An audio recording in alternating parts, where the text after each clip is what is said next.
یوسف علیہ السلام اتنا عرصہ جیل میں رہے, پہلے کنویں میں ڈال دیا ان کو, پھر کنویں سے نکالا تو بازاروں میں بکے, جھوٹے الزام لگ کر جیل میں ڈال دیا گیا.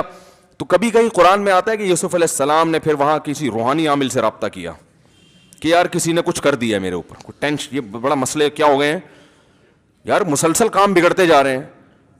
میں ابا کو سب سے زیادہ محبوب تھا, ہونا تو یہ چاہیے تھا ساری جائیداد ابا میرے نام کر دیتے, لیکن ہوا کیا ہے, میں نے بھائیوں کا کبھی کچھ بگاڑا نہیں. یہ آواز میں ایکو کیوں پیدا ہو رہا ہے بھائی؟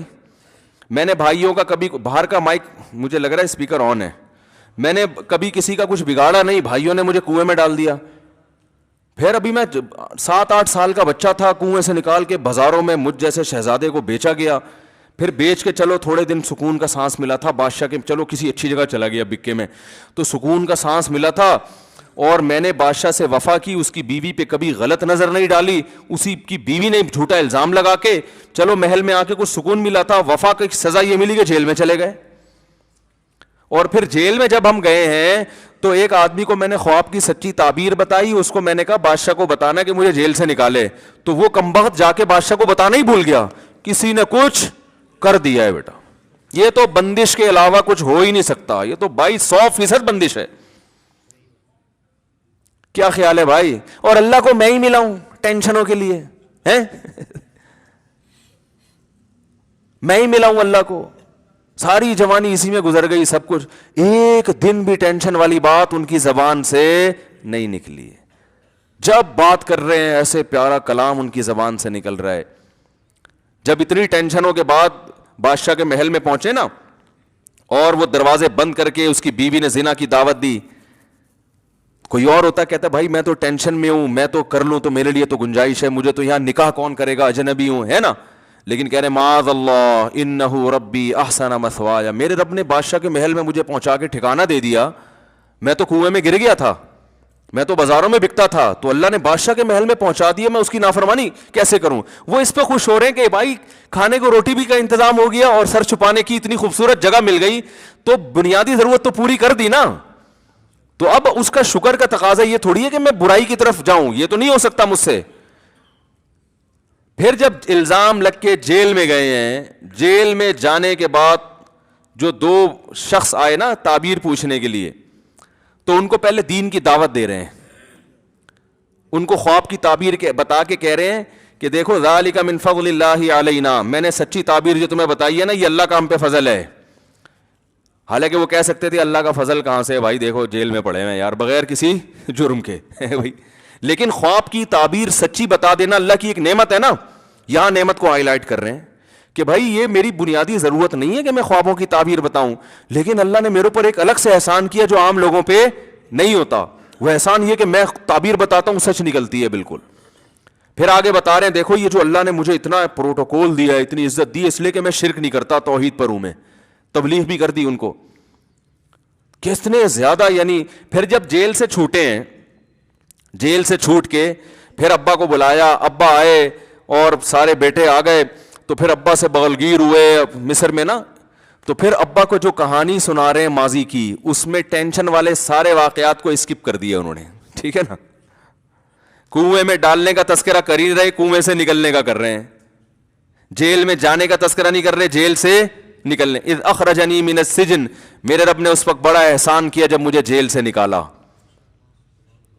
ہے بھائی, کیونکہ بہت سے جیل میں جاتے ہیں نکلنا نصیب نہیں ہوتا. میرے رب نے احسان کیا مجھے جیل سے نکالا. اب چونکہ بھائیوں کو معاف بھی کر چکے تھے تو اب ان کو بھی آر نہیں دلا رہے کہ تم کم بختوں نے مجھے کنویں میں ڈالا تھا تو میرے رب نے احسان کر کے مجھے کنویں سے نکال لیا. جب معاف کر دیا تو اب کیا تذکرہ, من بعد ان نزغ الشیطان بینی وبین اخوتی, یہ سب کچھ اس وقت ہوا جب شیطان نے میرے اور بھائیوں کے درمیان غلط فہمیاں ڈال دی تھی, نفرت ڈال دی تھی. سارا جو برائی شیطان پہ ڈال دی, ٹھیک ہے نا, بلی کس پہ ڈال دی, شیطان پہ. کیسا ظرف ہے بھائی, لا تثریب علیکم اليوم, کوئی گناہ نہیں ہے, معاف کیا جاؤ یار, بس مقدر تھا, اللہ نے ایسے ہی مصر کا بادشاہ بنانا تھا, نوازنا تھا, ہو گیا.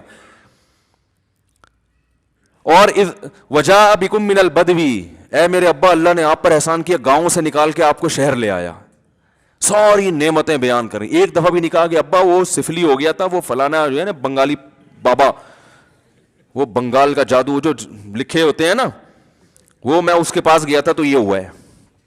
وہ جو بابا بیٹھا ہوتا ہے اس کے تو وارے نیارے ہو جاتے. ہاں حضرت یوسف علیہ السلام نے بیان کیا ہے, اللہ اپنے والد سے کہا جا بکم من البدوی, اللہ آپ کو گاؤں سے لے کر آیا, دیہات سے لے کر آیا.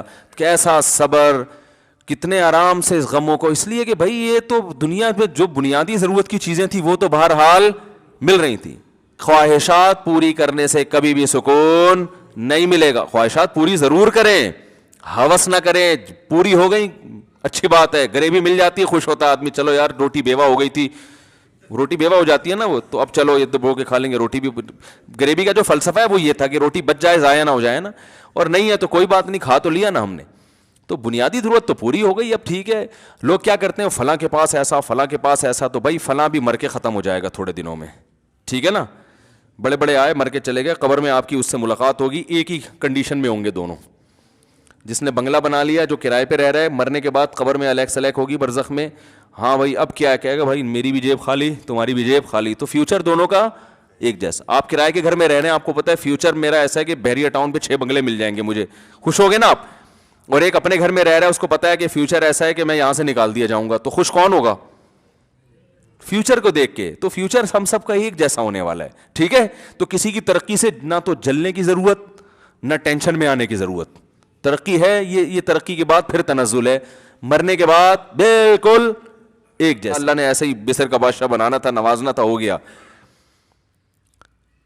اور وجاء بکم من البدوی, اے میرے ابا اللہ نے آپ پر احسان کیا, گاؤں سے نکال کے آپ کو شہر لے آیا, ساری نعمتیں بیان کریں. ایک دفعہ بھی نہیں کہا کہ ابا وہ سفلی ہو گیا تھا, وہ فلانا جو ہے نا بنگالی بابا, وہ بنگال کا جادو جو لکھے ہوتے ہیں نا, وہ میں اس کے پاس گیا تھا تو یہ ہوا ہے. وہ جو بابا بیٹھا ہوتا ہے اس کے تو وارے نیارے ہو جاتے. ہاں حضرت یوسف علیہ السلام نے بیان کیا ہے, اللہ اپنے والد سے کہا جا بکم من البدوی, اللہ آپ کو گاؤں سے لے کر آیا, دیہات سے لے کر آیا. کیسا صبر, کتنے آرام سے اس غموں کو, اس لیے کہ بھائی یہ تو دنیا میں جو بنیادی ضرورت کی چیزیں تھیں وہ تو بہرحال مل رہی تھیں. خواہشات پوری کرنے سے کبھی بھی سکون نہیں ملے گا. خواہشات پوری ضرور کریں, ہوس نہ کریں, پوری ہو گئی اچھی بات ہے, گریوی مل جاتی ہے خوش ہوتا ہے آدمی, چلو یار روٹی بیوہ ہو گئی تھی, روٹی بیوہ ہو جاتی ہے نا وہ, تو اب چلو یہ دبو کے کھا لیں گے روٹی بھی. گریوی کا جو فلسفہ ہے وہ یہ تھا کہ روٹی بچ جائے, ضائع نہ ہو جائے نا, اور نہیں ہے تو کوئی بات نہیں, کھا تو لیا نا ہم نے, تو بنیادی ضرورت تو پوری ہو گئی. اب ٹھیک ہے, لوگ کیا کرتے ہیں, فلاں کے پاس ایسا, فلاں کے پاس ایسا, تو بھائی فلاں بھی مر کے ختم ہو جائے گا تھوڑے دنوں میں, ٹھیک ہے نا, بڑے بڑے آئے مر کے چلے گئے, قبر میں آپ کی اس سے ملاقات ہوگی, ایک ہی کنڈیشن میں ہوں گے دونوں.